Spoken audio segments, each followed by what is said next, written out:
Sambahin niyo ang Diyos, bituing nagniningning. Sambahin niyo ang Diyos, dagat, bundok, halaman at hayop. Purihin niyo ang Diyos. Purihin ang Diyos, kayong gawa niya, umawit ng bagong kanta.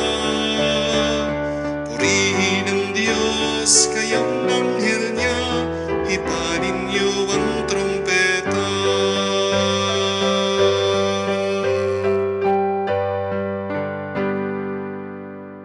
Sa ngalan ng Ama, ng Anak at ng Espiritu Santo, Amen. sumainyo ang Panginoon. At sumainyo rin. Mga kapatid, sino ba sa atin ang hindi natatakot? Sino ba sa atin ang hindi nangangamba? Tayong lahat, habang tayo nabubuhay at naglalakbay sa mundong ito, makakaranas tayo ng mga iba't ibang pangamba. Tanging ang mga banal lang ang walang takot. Bakit walang pangamba? Ang banal, ang tao, ang santo, dahil malinis ang kanyang isip at puso. Paano naging malinis at matuwid ang isip at puso ng banal? Sa pamamagitan ng pananahan at pananatili ng Diyos sa Kanya. Habang tayo ay malayo sa Diyos, diyan pumapasok ang mga masamang naiisip natin, ang mga masamang nararamdaman natin. Kaya naman, tayo'y lumapit muli sa ating Panginoong Jesucristo sa pamamagitan ng banal na misang ito, naway alisin niya lahat ng ating mga takot at pangamba na naninira sa ating buhay. Sa mga napakaraming beses na kung saan mas pinaniwalaan natin ang ating mga takot, nang hina ang ating pananampalataya sa Diyos, hingin natin muli ang Kanyang awa at tulong para tayo ay makitang karapat-dapat na makatanggap muli sa mga banal na misteryo. Inaamin ko Sa makapangyarihang Diyos at sa inyo, mga kapatid, na luba akong nagkasala sa isip, sa salita at sa gawa, at sa aking pagkukulang. Kaya'y sinasamo ko sa mahal na Birhen Maria, sa lahat ng mga anghel at mga banal, at sa inyo, mga kapatid, na ako'y ipanalangin sa Panginoong ating Diyos. kaawaan tayo na makapangyarihang Diyos, patawarin tayo sa ating mga kasalanan at patnubayan tayo sa buhay na walang hanggan. Amen. Panginoon, kaawaan mo kami. Panginoon, kaawaan mo kami. Kristo, kaawaan mo kami. Kristo, kaawaan mo kami. Panginoon, kaawaan mo kami. Panginoon, kaawaan mo kami. Manalangin tayo. Ama naming makapangyarihan, ikaw ang tumatanglaw sa lahat ng mga bansa. Ang mga hinirang mong tao ay iyong dulutan ng kasiyasiyang pamumuhay. At puspusin mo ang aming kalooban ng liwanag na iyong pinasikat noon paman sa aming mga ninuno at magulang. Sa pamamagitan ni Jesucristo kasama ng Espiritu Santo, magpa sa walang hanggan. Amen.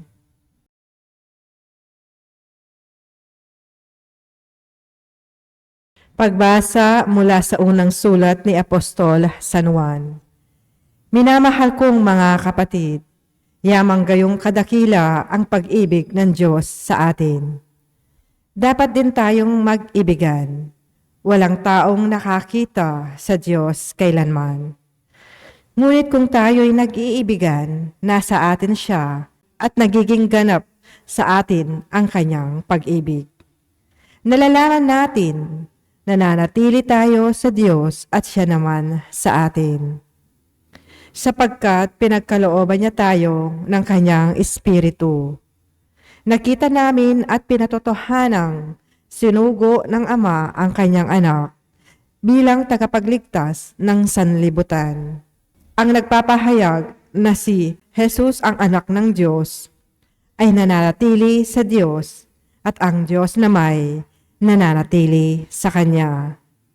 Nalalaman natin at pinananaligan ang pag-ibig ng Diyos sa atin. Ang Diyos ay pag-ibig. Ang nagpapatuloy na may ibig ay nananatili sa Diyos. At nananatili naman sa Kanya ang Diyos. Ang pag-ibig ay nagiging ganap kung hindi natin kinatatakutan ang araw ng paghuhukom. Sapagkat tayo'y tulad ni Kristo, kahit nasa daigdig pang ito, walang kalakip na takot ang tunay na pag-ibig, sapagkat pinapawi ng pag-ibig ang anumang pagkatakot. Hindi pa ganap ang pag-ibig ng sinumang natatakot, sapagkat ang takot ay kaugnay ng parusa. Ang salita ng Diyos. Salamat sa Diyos. Poon, maglilingkod sa iyo tanang bansa nitong mundo. Poon, maglilingkod sa iyo tanang bansa nitong mundo. Turuan mo yaong haring humatol ng katuwiran. Sa taglay mong katarungan, O Diyos, siya'y bahaginan. Upang siya'y maging tapat, mamahala sa iyong bayan, at pati sa mahihirap maging tapat siyang tunay. Poon, maglilingkod sa iyong tanan bansa nitong mundo. Mga haring nasa pulo at naroon sa Espanya, maghahandog ng kaloob, ihahain din sa kanya pati yaong mga hari ng Arabia at Ethiopia. May mga kaloob ding taglay nilang alaala. Ang lahat ng mga hari gagalang sa harap niya. Mga bansay magpupurit, maglilingkod sa tuwina. Poon, maglilingkod sa iyong tanang bansa nitong mundo. Kanya naman ililigtas ang sinumang tumatawag, lalo yaong nalimot ng mga taong mahihirap. Sa ganitong mga tao, siya'y lubhang nahahabag. Sa kanila tumutulong upang sila maligtas. Poong maglilingkod sa iyong tanan bansa nitong mundo.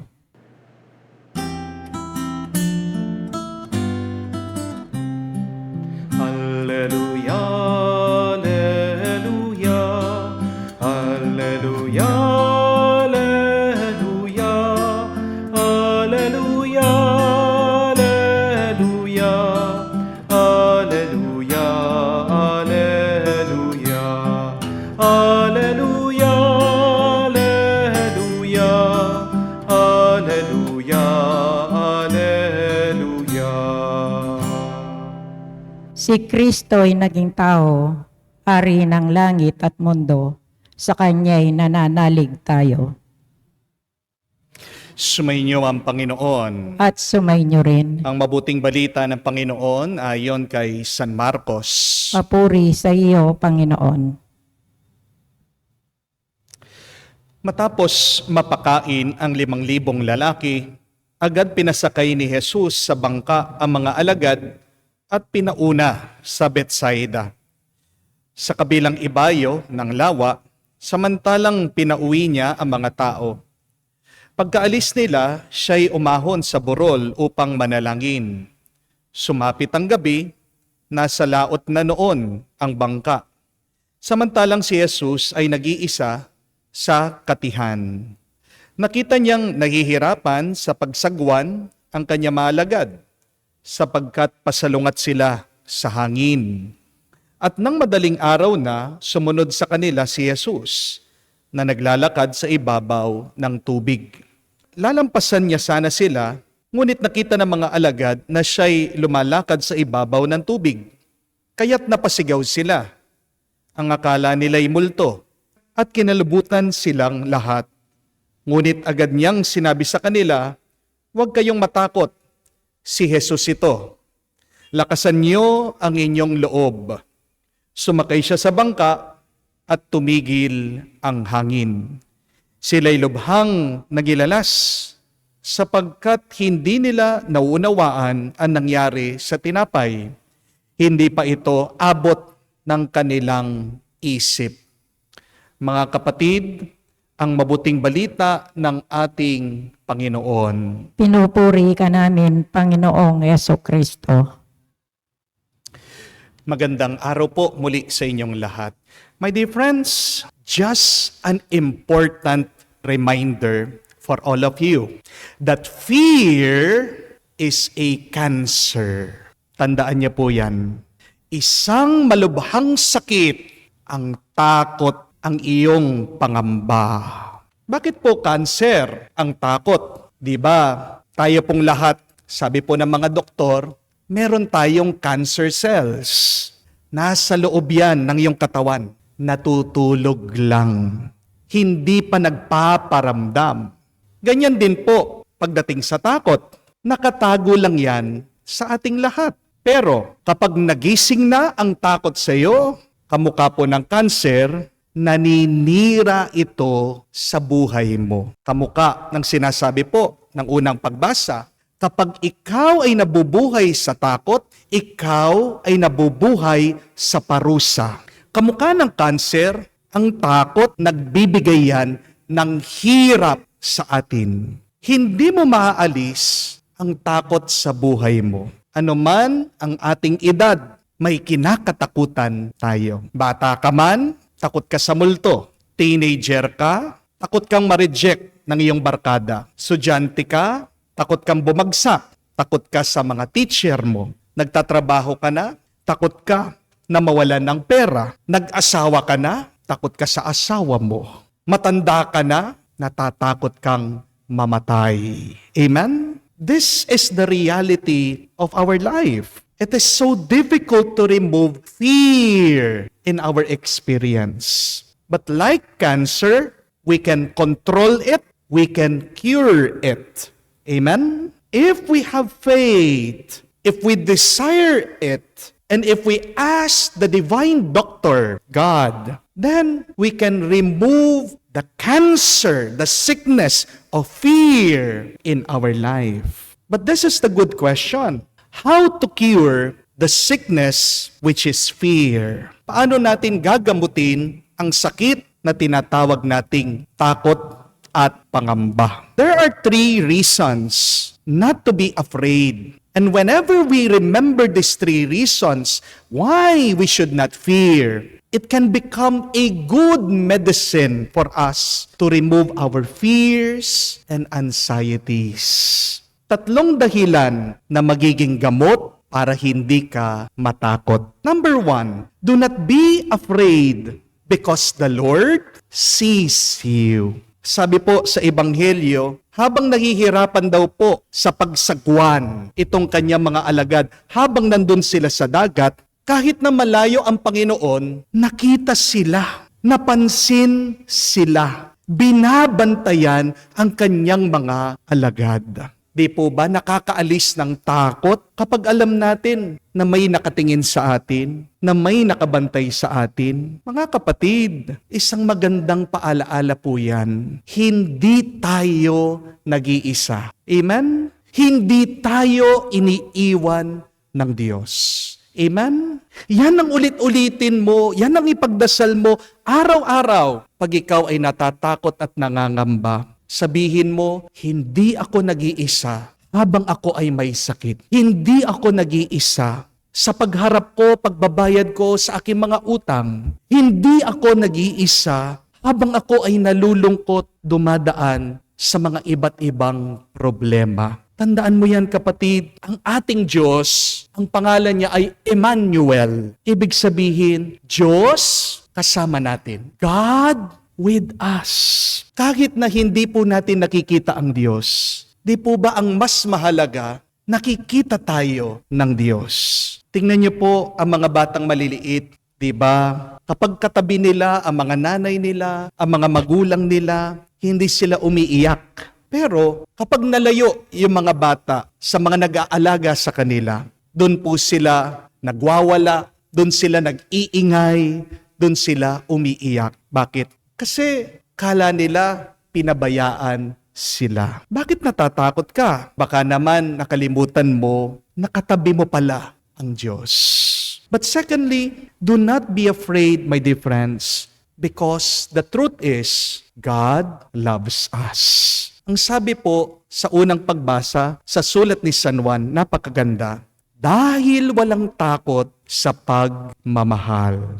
When there is love, there is no fear. Amen? Hindi ko po makalimutan, nung bata ako, alaga ako ng aking lolo. Ako po ang favorite apo niya. At dahil po dito, mahal na mahal ko din po ang aking lolo. At kahit na po nagkasakit noon ng aking lolo, dinala po siya sa UST Hospital, hindi ko makakalimutan. Kahit nasa murang edad ko lang po, I was then 6 years old. Nagpaiwan po ako doon sa hospital. Kahit na kaming pong dalawa doon sa room, binabantayan ko po sa kwarto yung aking lolo. Kahit na pagkabata-bata ko po, hindi ko makalimutan noon, hindi ako natatakot. Wala po akong pangamba. Lahat ng kailangan ng aking lolo, nandun po ako, tinutulungan ko siya. Pag naiihi na po siya, ilalapit ko po yung arinola. Kapag po siya'y napupupo, tutulungan ko po siya, gagabayan ko po siya dun sa CR. At kahit na po magdumi siya, ako po ang naguhugas ng kanyang puwit. Wala pong pandidiri sa akin. Marami pong mga tao natatakot sa dumi, natatakot sa hospital. Pero ako po, hindi ako natakot sa dumi. Hindi ako natakot sa hospital. Bakit? Kasi naalala ko lang yung aking pagmamahal at malasakit sa aking lolo. Tunay nga naman, hindi po ba? Kapag nagmamahal ka, matapang ka. Amen? Kaya nga po, kaya mong gawin ang lahat para sa iyong minamahal. Yan po ang karanasan. Di po ba? Ng ating mga kapatid na OFW, kahit na nakakatakot na pumunta sa ibang bansa, gagawin nila. Kahit na nakakanerbiyos, kung minsan hindi ka marunong magsalita ng lengguwahe ng mga dadatnan mo sa ibang bansa, gagawin mong makipagsapalaran, magsusumikap ka. Bakit? Kasi ang dahilan ng iyong pagtatrabaho, ng iyong pagsasakripisyo ay ang iyong pagmamahal. Nakakalakas sa isang tao ay kanyang pag-ibig at pagmamahal. So remember that, my dear friends. The more that you love, the braver you become. Kapatid, paniwalaan natin, mahal na mahal tayo ng Diyos at diyan lalakas ang ating mga loob. Kung naniniwala ka, mahal ka ng Diyos, makikita mo na ang mga pagsubok mo minsan sa buhay, ang mga problema na dumadating sa iyo, ay hindi parusa, kung hindi grasya. As Mother Teresa once said, that our pains and our sufferings are but a kiss of Jesus. The question is, what are these things that make you afraid now? Pray and believe. They are graces and blessing coming from God. They are God's love for you. But third and last, remember this, my dear friends. You should not be afraid because the Lord commands you to be brave. Ang takot ay galing sa isip ng tao. Kailangan po natin tandaan yan. Hindi naman lahat ng iyong naiisip ay tama.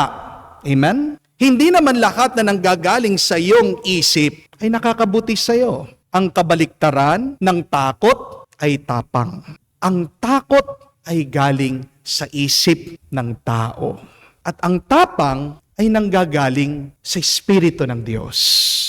Remember that fear comes from the devil, from the evil one. And courage and fortitude comes from the Holy Spirit. Kaya nga po, dalawa ang pwede nating mapili madalas sa buhay. Pwede mong piliin na sundin ang iyong naiisip, ang iyong nararamdaman, ang iyong mga takot. O pwede mo palaging sundin ang kagustuhan ng Diyos, ang kanyang espiritu, ang magpapalakas sa iyo.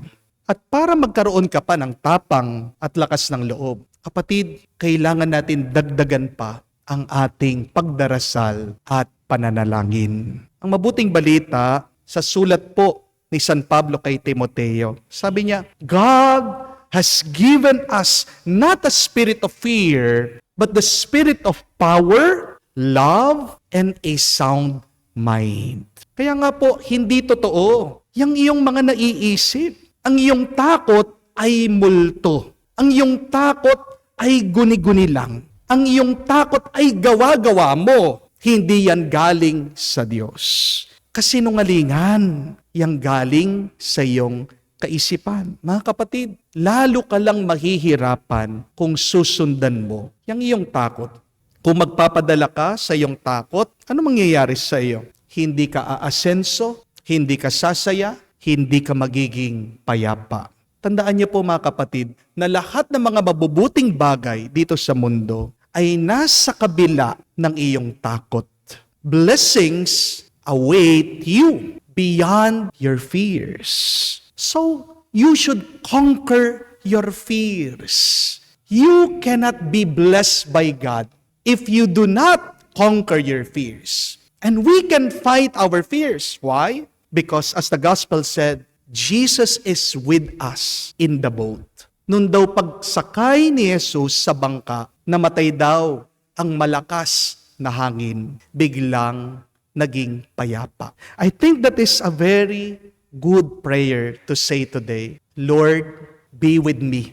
Lord, come into my boat. Lord, enter my heart so that I can become strong, so that I can become courageous. Ang sabi po sa Psalm 119, napakaganda, blessed are they who follow the law of the Lord. At ano po ang utos ni Jesus? Balikan niyo sa Ebanghelyo. Huwag kayong matatakot.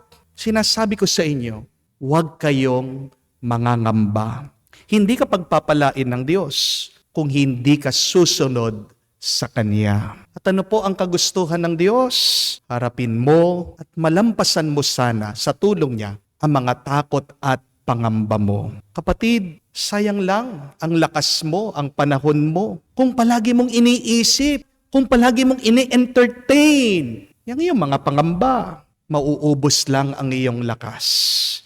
Tapon mo sa Diyos. Ano man ang mga negatibo na tumatakbo sa iyong kaisipan para hindi ka mabigatan.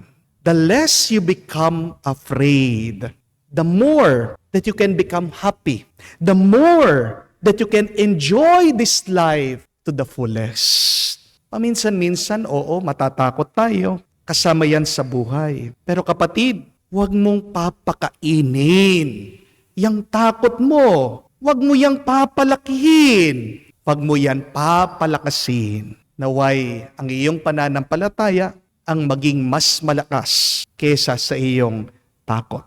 Starve your fear to death and strengthen your faith in the Lord. Tandaan niyo po, mas malaki, mas makapangyarihan ng Diyos kesa sa anumang takot at pangamba mo. Sa misa pong ito, mga kapatid, pabasbas natin ang ating mga puso, ang ating mga isip sa Diyos para maging mas malakas tayo, mas maging matapang tayo laban sa ating mga takot sa buhay. Naway, mas tumibay pa ang ating pananalig sa Diyos para magkaroon tayo ng lakas ng loob at ng kapayapaan habang tayo ay naglalakbay dito sa mundo pabalik sa Kanya. Amen. Hinihiling natin na sa ating Ama sa langit na palakasin ang pananampalataya natin at tulungan tayong mapaglabanan ang ating mga takot. Sabihin natin, Panginoon, dinggin mo kami. Panginoon, dinggin mo kami.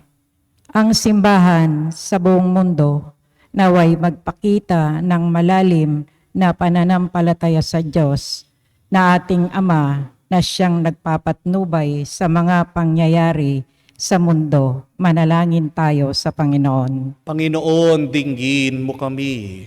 Tayo'y naway lumago sa pananampalataya at sa gayon ay magtiwala tayo sa mga bagay na ating inaasam at nakakatsak sa mga bagay na hindi natin nakikita.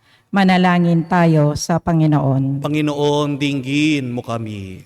Ang mga naligaw sa landas ng buhay, naway makabalik ng ligtas sa kanilang tahanan. Manalangin tayo sa Panginoon. Panginoon, dinggin mo kami. Sa katahimikan po ng ating puso, buksan natin at sabihin sa Diyos ang ating mga personal na pangangailangan. Ganyan din po pinagdarasal natin na lahat ng mga kapatid nating may sakit, naway mabilis, bigyan sila ng kagalingan, lakas ng Panginoon. Lahat ng ating mga kapatid na nadidepress, pagkalooban sila ng kapayapaan, panibagong tuwa. lahat ng ating mga kapatid na nahihirapan sa kanilang pagtatrabaho o anuman mga pagsubok o problema na kanilang pinagdaraanan, naway mapaalala ng Diyos na palagi silang binabasbasan, pinagpapala at hindi kinakalimutan. Ama naming nasa langit, batid namin pinagkakaloob mo ang anumang hiling namin sa ngalan mo, naway kami maging bukas lagi ang aming mga tenga sa iyong salita. Hinihiling namin to sa pamagitan ni Kristo, aming Panginoon. Amen.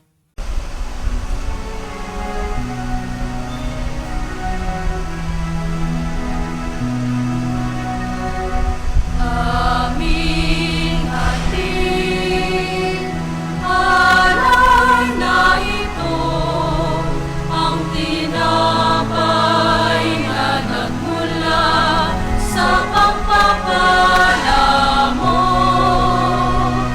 At tanggapin ang alak na ito, inuring inihain sa'yo.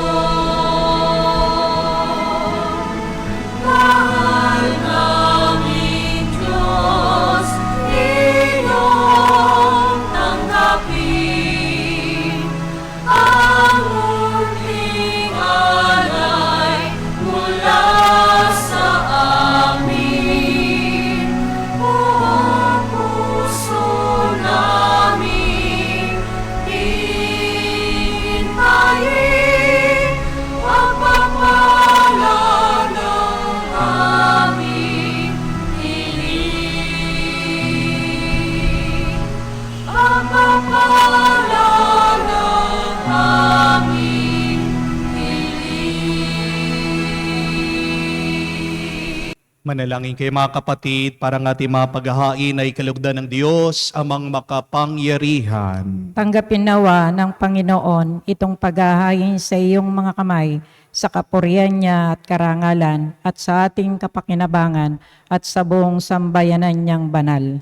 Ama naming lumikha, ang tapat na pag-ibig at pagkakasundo ay sa iyo nagmumula. Ipagkaloob mong aming mayhain, ng aming mga alay ay iyong kadakilaan, at ang aming mapagsaluhan sa banal na pagkikinabang ay aming pinagdiriwang sa pamagitan ni Jesucristo, kasama ng Espiritu Santo magpa sa walang hanggan. Amen. Sumainyo ang Panginoon. At sumainyo rin. Itaas sa Diyos sa inyong mga puso at diwa. Tinaas na namin sa Panginoon. Pasalamatan natin ang Panginoong ating Diyos. Marapat na siya ay pasalamatan. Ama naming makapangyarihan, tunay nga marapat ikaw ang aming pasalamatan sa pamamagitan ni Jesucristo na aming Panginoon. Sa katauhan ng iyong sinugong Mesiyas, nahayag sa amin ang katuparan ng iyong balak.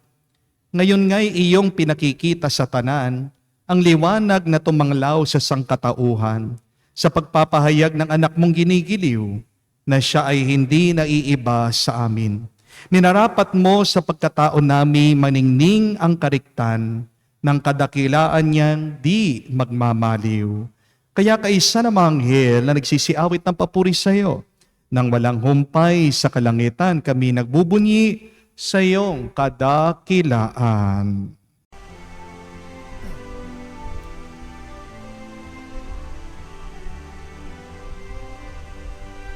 Santo, Santo, Santo, Panginoong Diyos ng mga hukbo, napupuno ang langit at lupa ng kadakilaan mo.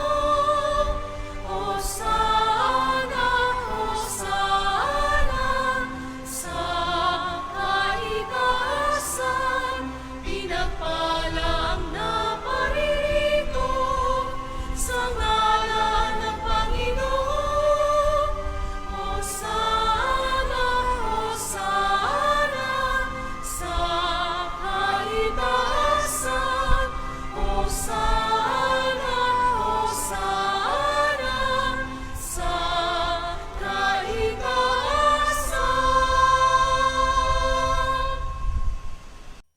Ama naming banal, ikaw ang bukal ng tanang kabanalan, kaya't sa pamagitan ng iyong Espiritu, gawin mong banal ang mga kaloob na ito, upang para sa amin, maging katawan at tugo ng aming Panginoong Heso Kristo.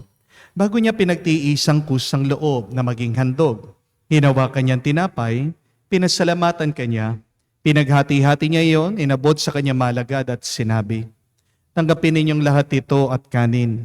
Ito ang aking katawan na ihahandog para sa inyo."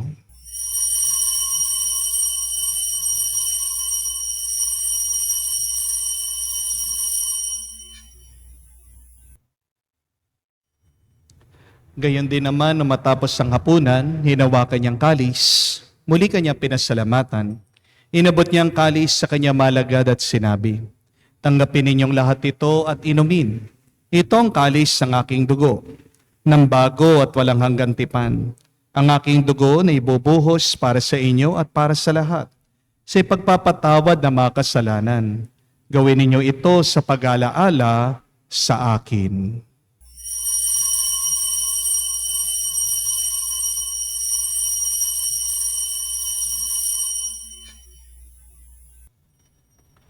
Ang misteryo ng pananampalataya.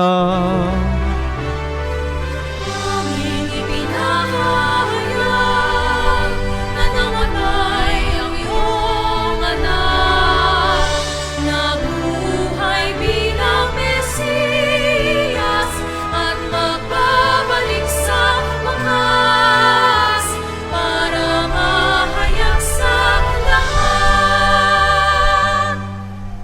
Ama, ginagawa namin ngayon ang pag-alaala sa pagkamatay muling pagkabuhay ng iyong anak. Kaya tinialay namin sa iyong tinapay nagbibigay buhay at ang kalis na nagkakaloob ng kaligtasan. Kami nagpapasalamat dahil kami iyong minarapat na tumayo sa harap mo para maglingkod sa iyo. Sinasamo namin kami magsalo-salo sa katawan at dugo ni Kristo ay mabuklod sa pagkakaisa sa pamamagitan ng Espiritu Santo. Ama, lingapin mong iyong simbahan, laganap sa buong daigdig, puspusin mo kami sa pag-ibig. Kay San Francesco, ang aming Papa, Laurentino, aming Arsobispo at ng Tanang Kaparian. Alalahanin mo rin ang aming mga kapatid na nahimlay, may pag-asang sila'y muling mabubuhay. Gayon din naman lahat ng mga pumanaw, kawan mo't sila't patuloyin sa iyong kaliwanagan. Kawan mo't pagindapatin kaming lahat, makasalo sa iyong buhay na walang wakas. Kaisa na mahal na Birhen Maria, Ina ng Diyos, kaisa ni San Jose, ang kanyang maligayang esposo, kaisa ng mga apostol at lahat ng mga banal na namuhay dito sa daigdig na kalugod-lugod sa iyo. May pagdiwang nawa namin ang pagpupuri sa ikararangal mo sa pamamagitan ng iyong anak, aming Panginoong Heso Kristo. Sa pamamagitan ni Kristo, kasama niya at sa Kanya, ang lahat ng parangal at papuri ay sa iyo, Diyos Ama, makapangyarihan, kasama ng Espiritu Santo, magpasawalang hanggan. Amen, Amen, Amen. Sa nakakagaling na utos sa turo ni Jesus sa Panginoon natin at Diyos, ipahayag natin ng lakas loob.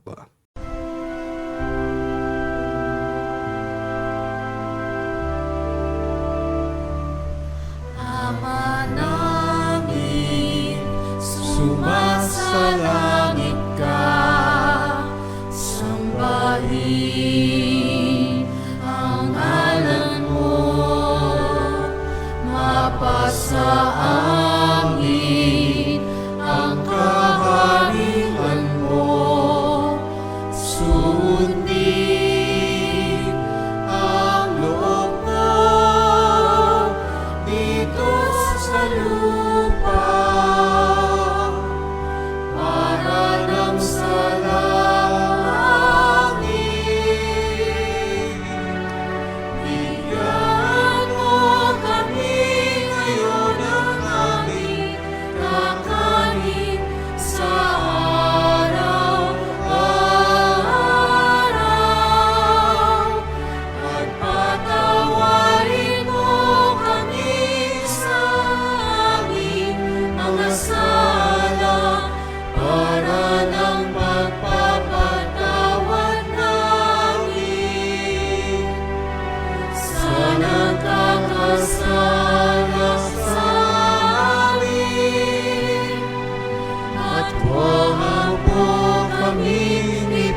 pahintulot sa bukso at iadya mo kami sa lahat ng masama. Hinihiling namin kami adya sa lahat ng masama, pagkalooban ng kapayapaan araw-araw, ligtas sa kasalanan, at ilayo sa lahat ng kapahamakan, samantalang aming pinanabikan ang dakilang araw ng pagpapahayag ng tagapagligtas naming si Hesu Kristo. Sapagkat iyo ang kaharian at ang kapangyarihan at ang kapurihan magpakailanman. Amen. Panginoong Hesu Kristo, sinabi mo sa mga apostol, kapayapaan ang iniiwan ko sa inyong aking kapayapaan, binibigay ko sa inyo. Tungayan mo ang aming pananampalataya, huwag ang aming pagkakasala. Pagkalooban mo kami ng kapayapaan at pagkakaisa, ayon sa iyong kalooban. Kasama ng Espiritu Santo, magpa sa walang hanggan. Amen. Kapayapaan ng Panginoon ay laging sumainyo. At sumainyo rin. Magbigayan po tayo ng kapayapaan sa bawat isa. Isuyo po, kapayapaan po sa inyong lahat. Kordero ng Diyos na nag-aalis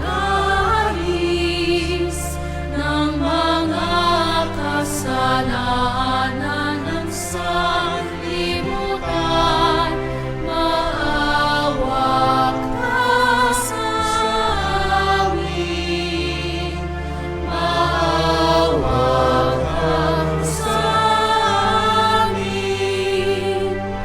Kordero ng Diyos na nag-aalis ng mga kasalanan ng sanlibutan, maawa ka sa amin. Maawa ka sa amin. Kordero ng Diyos na nag-aalis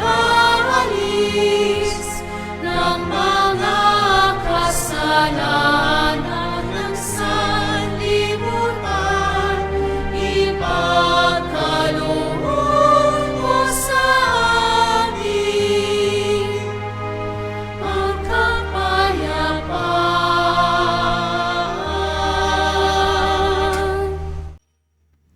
Mga kapatid, naririto ang ating Panginoong Heso Kristo, ang Kordero ng Diyos. Siyang nag-aalis sa mga kasalanan ng sanlibutan.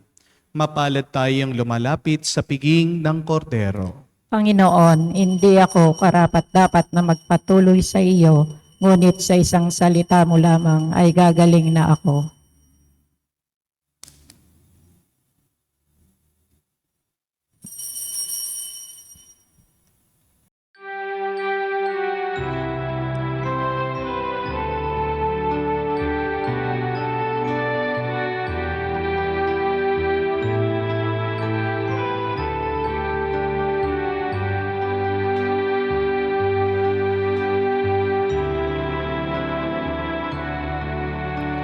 Alam mong pagkatao ko,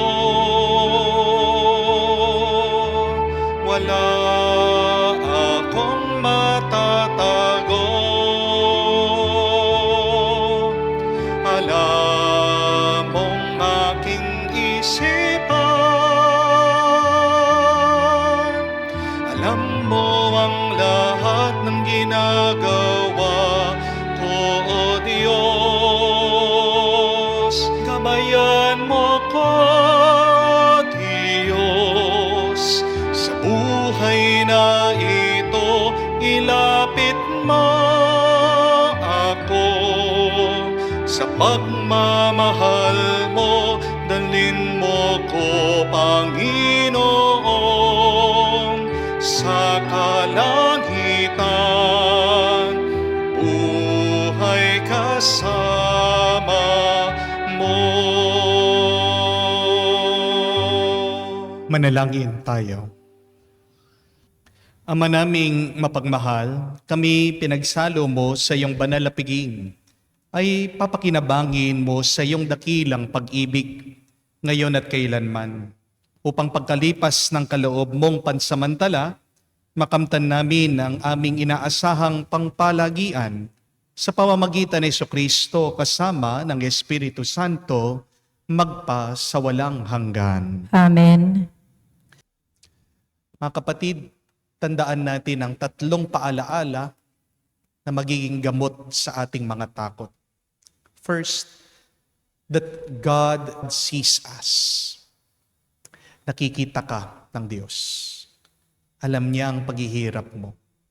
At hindi magtatagal, matatapos ang anumang problema mo. But second, God loves you. Naway ang pagmamahal ng Diyos ang maglusaw, ang mag-alis ng iyong takot at pangamba. At pangatlo, God commands you not to be afraid. Pag sinundan mo ang Diyos, may grasya at pagpapala na nakahintay sa iyo. Lahat ng mga pinakamabuti at magandang bagay ay nasa kabila lang ng iyong kinakatakot. Please, do not forget that fear is a cancer.